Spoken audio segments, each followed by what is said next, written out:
제2차 북미 정상회담은 사실상 시작됐다고 할 수 있습니다. 김정은 위원장이 먼저 도착했고 트럼프 대통령도 오늘 밤이면 하노이 공항에 내립니다. 전 세계 이목이 집중되는 하노이에 마련된 YTN 현장 스튜디오에서 현재 상황 자세히 짚어드리겠습니다. 현장 불러보겠습니다. 김지선 기자. 네, 여기는 하노이입니다. 사흘 밤낮을 달려온 김정은 위원장, 전용 열차에서 내려 또 전용차로 갈아타고 2시간 반을 더 달려 숙소인 멜리아 호텔에 도착했습니다. 김 위원장이 호텔에 도착한 지 2시간가량이 지났습니다. 남은 오후 어떻게 보낼지 궁금합니다. 왕선택 통일외교 전문기자와 함께 이야기 나눠보겠습니다. 네, 당초 오는 길에 어딘가 들릴 수 있다라는 그런 예측도 있었는데 그렇죠. 곧바로 호텔로 직행을 했습니다. 네. 아무래도 좀 피곤이 쌓였을 것 같아요. 네, 그럴 것도 같습니다. 그렇지만은 오늘 오후의 상황은 전체적으로 봐서는 북미 정상회담에 대비한 작전 회의와 같은 그런 시간을 좀 보내지 않을까 이런 생각이 듭니다. 아무래도 북미 정상회담의 중요성이 너무나 크기 때문에 그런 점에 대해서는 뭐 도리가 없을 것 같고요. 김정은 위원장이 이제 베트남을 방문했을 때 두 가지 큰 주제가 있지 않습니까?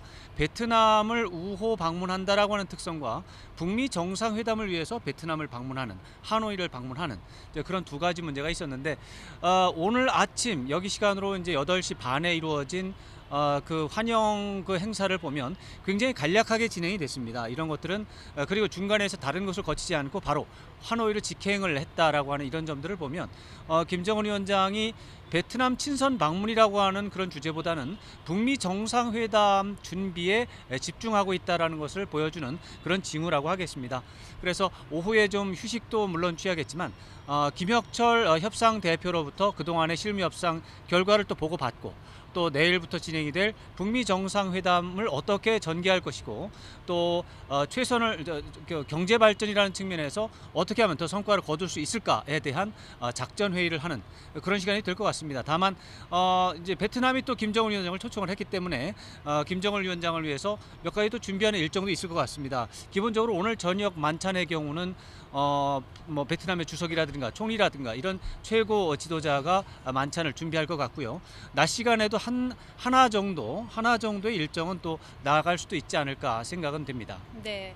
그런데 지금 이곳 시간으로 낮 1시가 조금 넘었는데 뭐 방 안에만 있기에는 시간이 조금 많습니다. 오후에 간다면 어느 곳 정도를 좀 방문할 것으로 예상하시나요? 지금 단순하게 보면 이 하노이 시내에서는 역시 호찌민 묘소가 있기 때문에 호찌민 묘소를 가지 않을까 그렇게 예상은 해볼 수가 있겠습니다만 기본적으로는 김혁철 대표와 함께 북미 정상회담에 대한 준비 이런 것들을 위한 또 같이 온 참모들과 확대 회의 이런 것들이 아무래도 주요 일정이 되지 않을까 예상을 해볼 수가 있겠습니다. 네, 잠시 저희가 방송을 하고 있는 장소에 대해서 좀 말씀을 드리면요. 이곳은 하노이의 심장이라고 불리는 호안기엠 호수가 있는 곳입니다.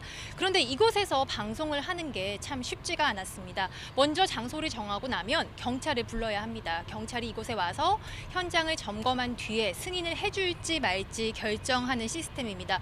그래서 좀 물어봤습니다. 기준이 뭐냐, 그 기준에 맞춰서 찾아보겠다 했는데 좀 말을 속 시원히 하지 않아서 참 배경이 궁금했는데 오늘 그 의문이 풀렸습니다. 이 조금 전 김정은 위원장이 이곳 하노이로 입성을 할 때요, 이 일대 교통이 일시적으로 마비가 됐습니다.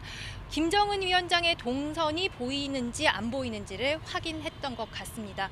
그런데 막판까지 조금 이게 좀 뒤집히기도 했고요. 된다 안 된다 좀 혼선이 있기도 했습니다. 마지막까지 좀 조율이 잘 안 된 걸까요? 그렇다고 봐야 됩니다. 막 뒤집히는 과정에서 마지막 결정됐던 것이 이제 기억하시겠지만 지난 22일 저녁이 되겠습니다. 그때 YTN뿐만 아니라 다른 모든 방송사가 현지 스튜디오 장소를 정해놨는데 그날 저녁에 모든 것이 이제 금지가 돼가지고 다시 이제 현지 스튜디오를 찾아야 하는 그런 상황이 벌어졌는데 그 말은즉 22일 저녁에 김정은 위원장의 이동 경로가 최종 확정이 됐다는 것으로 볼 수가 있습니다.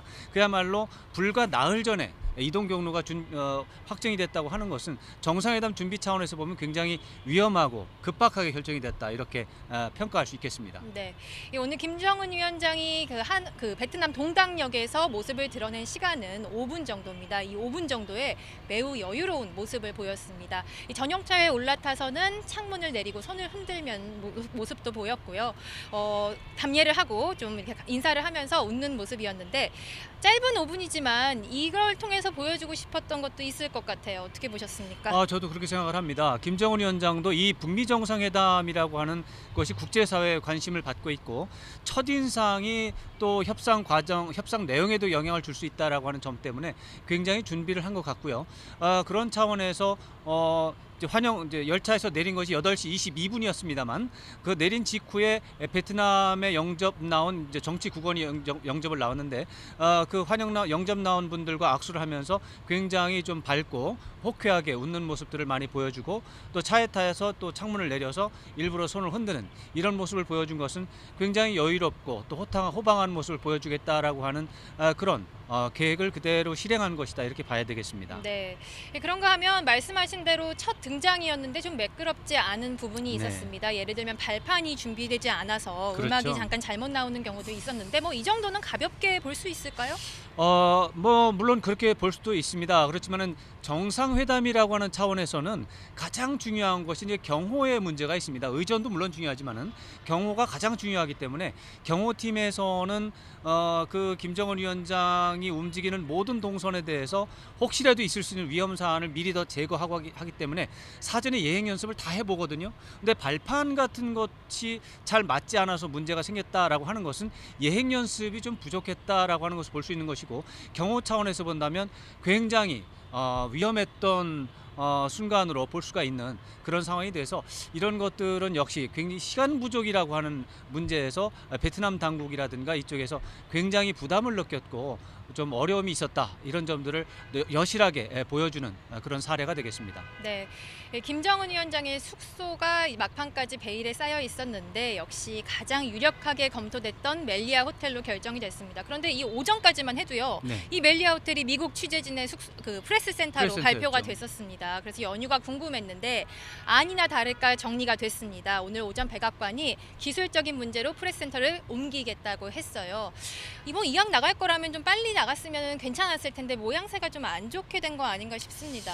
그렇습니다. 이제 굉장히 있을 수 없는 일들이 계속해서 벌어졌습니다. 첫째로는 북한의 최고 지도자의 숙소와 미국의 프레스센터가 같은 호텔에 있다라고 하는 것 자체가 전례가 없던 일이고요. 그런 상황 속에서 김정은 위원장이 숙소에 하기 불과 몇 시간 전에 미국 프레스센터가 다른 곳으로 이동하는 이런 과정을 본다면 어떻게 이동한다는 표현은 굉장히 좋은 표현이고 좀 과하게 말한다면 쫓겨나는 이런 상황이 벌어졌습니다. 이것도 있을 수 없는 일이 벌어진 것이죠. 네. 이러한 일들은 사실은 이제 북한과 미국의 갈등과 대립 구도로 볼 수 있습니다. 그러나 실제로는 이거 행사를 주관하는 베트남 정부 당국이 또 사전에 조율을 다 해야 되고 이런 문제가 생길 것 같으면 예방을 좀 해야 되는 그런 책임이 있을 텐데 이런 부분이 좀 부족했다 이렇게 또 평을 할 수가 있고요.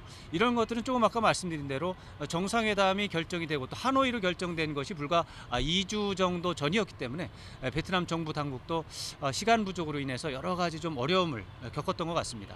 네, 그렇게 해서 짐을 싸서 옮긴 곳이요. 베트남 정부가 마련한 프레스센터입니다. 우리 정부가 마련한 프레스센터도 여기에 있어서 한미 베트남 기자들이 한 곳에 모여서 이번 회담을 지켜보게 됐네요. 네, 그렇습니다. 아주 좀 흥미로운 그런 상황이 벌어졌습니다. 싱가포르에서 정상회담할 때는 싱가포르 정부가 마련한 국제 미디어 센터가 있었고 또 한국 정부가 마련한 미디어 센터가 있었고 또 백악관도 미디어 센터가 있어서 세 네. 군데가 같이 작동을 했는데 지금은 여기에서는 모든 이 세 개의 주요 미디어 센터가 한 곳에서 존재하게 됐습니다. 네, 저희가 내일부터는 그곳에서 방송을 전해드리도록 하겠습니다. 트럼프 대통령은 약 7시간 후인 저녁에 도착을 합니다. 네. 백악관이 일정을 공지를 했는데 28일 단독 회담과 확대 회담 얘기를 했고요. 또 여러 차례 만날 것이라고 했습니다. 당초 회담이 27일, 28일 양일간 걸쳐서 이루어지지 않을까 했는데 일단은 공식 회담은 28일 하루라고 봐도 될까요? 외형적으로는 그렇게 볼 수 있지만 백악관의 발표 내용을 보면 이제 27일 날 저녁에 만찬을 한다. 그리고 만찬 이전에 아주 간단한 원온원 미팅. 이것은 이제 단독 정상회담을 의미하는 표현인데 앞에 브리프 간단하다는 표현이 들어가 있습니다. 이것은 공식 회담이라든가 정식 회담으로 보기에는 좀 부족하다 이런 의미가 있고요. 네. 그 다음에 그 절차가 끝난 다음에 간단한 또 환담이 있을 것이고 환담 다음에 만찬이 있을 것인데 만찬에 대한 표현을 영어로 소셜 디너라고 폈습니다. 네. 그래서 비즈니스 디너라고 제가 생각을 하고 오전에는 제가 이것은 업무 만찬이기 때문에 이것도 공식 회담으로 볼 수가 있다 이렇게 설명을 드린 바가 있습니다. 네. 그런데 지금 말씀드린 것처럼 소셜 디너라고 해서 친교 만찬으로 규정을 했습니다. 그래서 업무 만찬 아니고요. 뭐가 다른가요? 그렇지만 이제 친교 만찬은 식사 자체에 포인트가 가 있는 겁니다. 그런데 이제 업무 만찬은 식사가 중요한 게 아니라 회담이 중요한 것입니다. 회담을 하는 과정에서 이제 밥을 먹는 것이고 네. 이제 친교 만찬은 밥을 먹는 과정에서 회담도 한다는 것인데 이제 소셜 디너 이제 친교 만찬으로 정리가 됐고 다만 친교 만찬 이전에 원온원 미팅이 있어서 단독 정상회담에 해당하는 그런 대화가 오갈 수 있고 그것이 실질적으로는 비즈니스 디너와 같은 효과를 낼 수 있을 것이다. 이렇게 또 전망을 해볼 수는 있습니다. 네, 당초 치열할 줄 알았던 사전 의제 협상이 좀 멈춘 상태입니다. 오늘 폼페이오 장관도 마침 일찍 하노이에 짐을 풀었는데 아까 기차에서 내리는 모습이 잠깐 포착되기도 했습니다만 북한 김영철 통일전선 부장이 파트너죠. 만날까요? 지금으로 봐서는 만날 가능성도 있고 그러지 않을 가능성도 있는데 이제 북한 쪽에서는 김정은 최고 지도자가 와서 김혁철 협상 대표로부터 그동안의 협상 내용을 보고를 받고 지침을 내릴 수가 있어요. 그리고 김영철 부위원장이 그 옆에 서서 또 김정은 위원장으로부터 지침을 받을 수가 있습니다. 그러나 미국 쪽은 다릅니다. 미국 쪽은 폼페이오 장관은 와 있지만 트럼프 대통령이 아직 오지 않았습니다. 네. 트럼프 대통령이 비건 대표로부터 협상 내용을 보고를 받고 지침을 정한 다음 폼페이오 장관한테 지침을 줘야 네. 그 지침을 받고 협상을 해야 되는데 네. 지침 없이 김영철 부위원장을 만나봐야 소용이 없지 않습니까? 네. 그렇게 돼서 제가 봤을 때는 이제 두 장관이 여기 있기 때문에 만날 가능성이 있다고 하고 계속해서 그걸 주시를 해야 되겠지만 만나지 않을 가능성이 오히려 조금 더 크다 이렇게 봐야 되고 그렇게 되면 내일 오전 중에 고위급 회담이 이루어질 가능성이 조금 더 크다 이렇게 볼 수가 있겠습니다. 네, 오늘 저녁 트럼프 대통령이 도착을 하고 나면 이 하노이 선언 얼마나 채워졌는지 윤곽이 조금은 나올 것 같습니다. 잘 들었습니다. 네.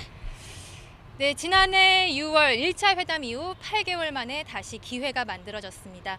여기까지 오는 길이 쉽지는 않았습니다. 평화의 상징 도시 하노이에서 평화를 향한 또 한 걸음의 진전을 기대해 봅니다. 지금까지 하노이에서 전해드렸습니다.